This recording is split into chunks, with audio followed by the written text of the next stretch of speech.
नमस्कार। चैनल ज्योतिष आपके लिए में आपका स्वागत है। मैं श्री राम स्वामी। वास्तु विचार में आज हम चर्चा करेंगे वृक्षों के बारे में। घर में आपके फार्म हाउस पर कौन से वृक्ष होने चाहिए, कौन से वृक्ष नहीं होने चाहिए, इनके बारे में चर्चा करते हैं। आजकल फ्लैटों में रहने की संस्कृति ज़्यादा चल पड़ी है, तो वहाँ पर जो बड़े वृक्ष होते हैं उनका लगाना बड़ा ही मुश्किल काम होता है। स्वतंत्र रूप से जो भूखंड होते हैं उनमें भी जगह आजकल इतनी कम रहती है कि वहाँ पर बड़े वृक्ष बड़े ही मुश्किल होते हैं। फिर भी यदि आपके पास में कोई कृषि की भूमि है या कोई फार्म हाउस है, तो उसमें जो बड़े वृक्ष होते हैं या आपका जो भूखंड है उसके किस दिशा में बड़े वृक्ष हैं, इनका भी प्रभाव उसके ऊपर पड़ता है। तो इसके बारे में चर्चा करते हैं। सबसे पहले पीपल के बारे में। पीपल का जो पेड़ होता है ये घर के अगर पूर्व दिशा में है तो वह अशुभ रहता है, अशुभ फल देता है। लेकिन वही पीपल का पेड़ अगर आपके घर के पश्चिम दिशा में है तो शुभ फलदायी हो जाता है, अच्छे फल देता है। तो जब भी आप कोई ज़मीन खरीदें या भूखंड खरीदें, तो अगर वहाँ पर पीपल का पेड़ कोई लगा हुआ है तो उसको देखें कि वो किस दिशा में लगा हुआ है। इसी प्रकार से गूलर का पेड़ भी बड़ा पेड़ होता है। अगर आपके भूखंड के या घर के उत्तर दिशा में है तो वह शुभ फल देने वाला होता है, और आपके दक्षिण दिशा में है तो वो शुभ फल देने वाला हो जाता है। दूसरा बड़ का पेड़ बड़ा विशाल होता है, वट वृक्ष बहुत ही विशाल होता है। अगर आपके घर के पश्चिम दिशा में है, पश्चिम दिशा में वो अशुभ फल देगा, पूर्व दिशा में है तो आपको शुभ फलदायी हो जाएगा। इसी प्रकार पाकड़ का पेड़, जिसको प्लक्स भी बोलते हैं, पिलखन भी बोलते हैं, अगर वो आपके घर के या भूखंड के दक्षिण दिशा में है तो अशुभ फल देगा, उत्तर दिशा में है तो वही पेड़ आपको शुभ फलदायी हो जाएगा।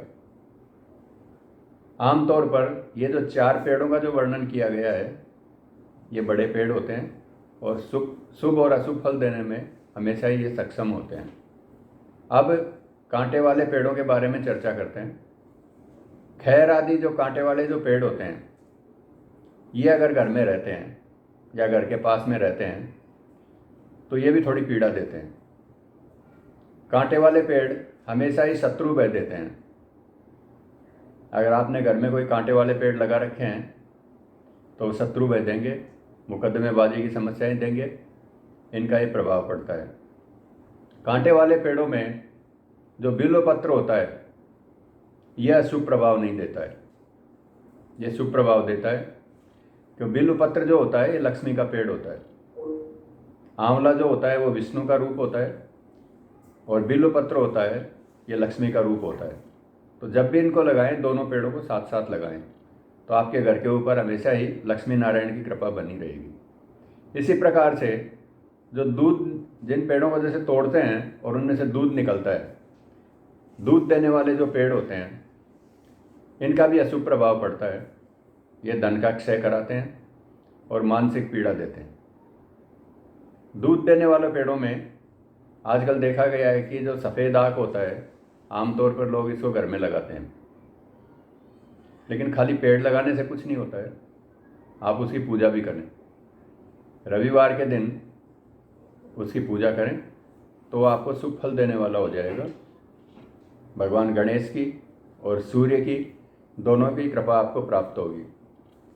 इसी प्रकार से जो घर में फलदार पेड़ होते हैं, जैसे आम का पेड़ हो गया खास तौर से, या अन्य जो फलदार पेड़ होते हैं, वो भी शुभ नहीं रहते हैं।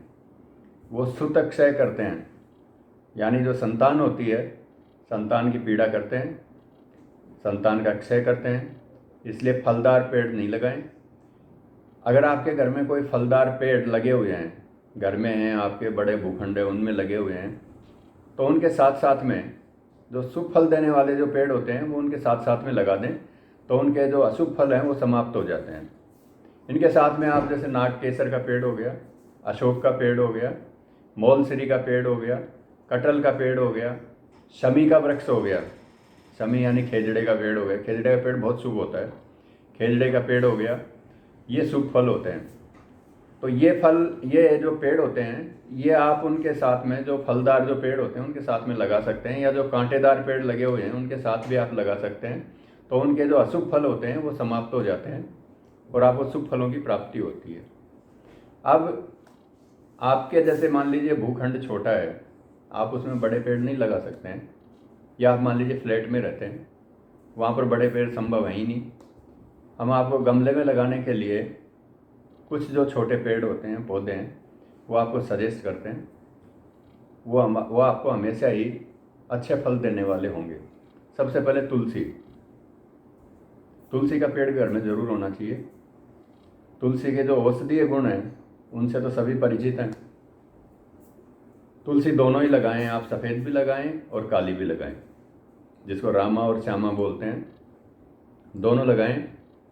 तुलसी भगवान विष्णु को बहुत ही प्रिय है। तुलसी आपको हमेशा ही शुभ फल देगी, औषधीय गुण से भरपूर है, इसलिए तुलसी को घर में जरूर रखें। दूसरा जिसको बोलते हैं सदाबहार, अथर्ववेद में इसको बोला गया है संद पुष्पा। सदाबहार फूल तो देती है, लेकिन इसके साथ साथ में इसके जो औषधीय गुण हैं वो भरपूर हैं। अथर्ववेद में एक आ गया है कि जो मधुमेह से जनित आँखों की जो समस्या होती है, जिन लोगों के डायबिटीज़ भारी होती है, तो डायबिटीज़ से क्या आँखों के ऊपर प्रभाव आता है, उसको दूर करने में ये जो सदाबहार है, संद पुष्पा है, इसका सेवन जो है ये आपके लिए लाभदायक रहता है। तो आपके फ्लैट की या आपके मकान की शोभा तो बढ़ाएगी, साथ में औषधीय गुण भी भरपूर रहेंगे इसमें। तीसरा जो पौधा है वो है अपामार्ग, जिसको चिड़चिड़ा भी बोलते हैं, अपामार्ग भी बोलते हैं। ये आप लगा सकते हैं, अपार औषधीय गुणों से भरपूर है। औषधीय गुणों की बड़ी विस्तार से चर्चा कर सकते हैं, लेकिन ये जो अपामार्ग है बहुत ही औषधीय गुणों से भरपूर है और बुद्ध का पेड़ है, इसलिए बुद्ध की कृपा आपके ऊपर बनी रहेगी।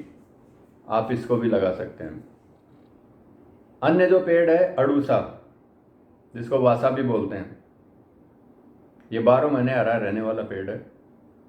आप इसको गमले में लगा सकते हैं। खांसी के लिए रामबाण दवाई है, औषधि गुणों से भरपूर है, आप इसको घर में लगा सकते हैं। ज्योतिषमती, इसकी बेल होती है, लता होती है, इसको मालकांगनी भी बोलते हैं। सुंदरता तो ये बढ़ाएगी, साथ ही ये कायाकल्प करने वाली औषधि है, इसको भी आप घर में लगा सकते हैं। अपराजिता, अपराजिता की जो बेल होती है ये आप अपने घर में लगाएं। किसी भी प्रकार की आपके घर के ऊपर टोने टोटके की या अन्य किसी प्रकार की समस्या हो, उसको ये दूर करेगी। अपराजिता 2 प्रकार की होती है, नीले फूलों वाली और सफ़ेद फूलों वाली। अगर मिल जाए तो आप दोनों लगाएं, भगवान विष्णु की कृपा इससे बनी रहेगी। इसको विष्णु प्रिया भी बोलते हैं, योनि पुष्पा भी बोलते हैं। आप इसको लगाएं, भगवान को भी इसके पुष्प जो हैं वो बहुत ही प्रिय होते हैं, आप उनको चढ़ा सकते हैं, आपके घर की भी शोभा बढ़ाएगी। मालती, मालती की जो लता होती है ये भी गुच्छेदार फूल देती है, औषधीय गुणों से भरपूर है। आयुर्वेद की जो औषधि होती है बसंत मालती, वो इसी से बनती है। गेंदा, गेंदा सभी के पास रहता है, गेंदे का आप पौधा लगा सकते हैं, सुंदरता भी बढ़ाएगा, साथ ही औषधीय गुण भी देगा। मरुआ, मरुआ अगर आप घर में रखते हैं तो मच्छर आदि कीट नहीं आएंगे। इसमें उग्र गंध होती है, इसकी गंध बड़ी तीव्र होती है, इसलिए इस प्रकार के मच्छर आदि जो छोटे जो कीट पतंगे हैं ये इसके पास में नहीं आते हैं। एक अन्य जो पेड़ है सहदेवी, सहदेवी का पेड़ भी आप गमले में लगा सकते हैं, बहुत ही औषधीय गुणों से भरपूर है। किसी भी प्रकार का बुखार हो, उसमें अगर इसके पत्तों का काढ़ा ले लिया जाए तो उस बुखार को समाप्त कर देती है। साथ ही इसमें छोटे छोटे फूल गुच्छेदार आते हैं, पर्पल कलर के आते हैं, तांत्रिक गुणों से भी भरपूर है। अन्य जो एक आप पेड़ लगा सकते हैं और घरों में मिलता भी है, उसको बोलते हैं नागदौन। आप गमले में उसको लगा करके रखें। नवदुर्गा में कालरात्रि से इसका संबंध है। नागदौड़ भी औषधि गुणों से भरपूर है। अगर किसी के पाइल्स की प्रॉब्लम हो जाती है तो इसके जो पत्तों का जो सेवन है वो आपको काफ़ी लाभ देगा। तो इस प्रकार के जो छोटे छोटे जो पौधे हैं ये आप अपने गमले में भी लगा सकते हैं, फ्लैट में भी लगा सकते हैं, अपने घर में भी लगा सकते हैं।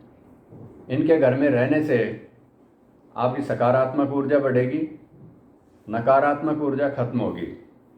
नकारात्मक ऊर्जा को समाप्त करने के लिए एक अन्य जो पौधा है काला धतूरा, ये भी आप गमले में लगा सकते हैं या आप अपने मुख्य द्वार के पास में रख सकते हैं।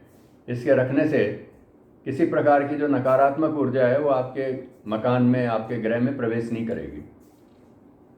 अब एक चीज़ और बताना चाहते हैं, मनी प्लांट प्राय सभी लगाते हैं, केले का पेड़ भी लगाते हैं। केले के पेड़ की जो लोग बृहस्पति की व्रत करते हैं या व्रत कथा करते हैं तो ज़मीन में नहीं लगाएं। केले के पेड़ को और मनी प्लांट को कभी भी ज़मीन में नहीं लगाएं, इनको गमले में लगा करके रखें। आप इनकी पूजा करें, इनमें जल दें, निश्चित रूप से आपको लाभ होगा। मनी प्लांट में देखा गया है कि अगर आपने ज़मीन में लगा दिया है या केले के पेड़ आपने ज़मीन में लगा दिया गया है और जब ये पेड़ खत्म होते हैं या जाते हैं उस समय आपका बहुत सा पैसा ले जाते हैं। इसलिए इनको ज़मीन में नहीं लगाएं, इनको गमले में ही लगाएं। दूर्वा जो होती है एक गमले में ज़रूर लगा के रखें। राहु की होती है तो राहु के जो दुष्प्रभाव होते हैं उनको दूर्वा समाप्त करती है। जिनको राहु की महादशा होती है निश्चित रूप से उसको ये लाभ देने वाली होती है। रात्रि के समय आप अपने कमरे में शयन कक्ष में एक पानी का लोटा भर के रख लें और प्रातः उठ करके आप उसको दूर्वा में डाल दें, तो यह आपको राहु जनित जो दोष हैं उनको समाप्त करने वाली होती है। दूर्वा को तोड़ करके भगवान गणपति को भी अर्पित कर सकते हैं, इससे दोहरे फायदे होंगे। इसलिए जो छोटे छोटे पेड़ बताए गए हैं, पौधे बताए गए हैं, इनको आप गमलों में लगा करके रखें, निश्चित रूप से आपको फायदा देंगे। अब आज का विचार बिंदु, किसी भी भूखंड में फलदार पेड़ होते हैं, सुतक्षय करते हैं, यानी कि पुत्र को पीड़ा देते हैं, पुत्र की उन्नति को रोकते हैं। इसके पीछे तर्क क्या होता है?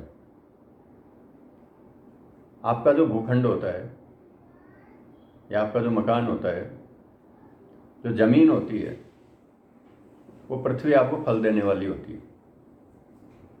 पृथ्वी के भी कई प्रकार होते हैं, 76 प्रकार की पृथ्वी होती हैं, भूखंड होते हैं।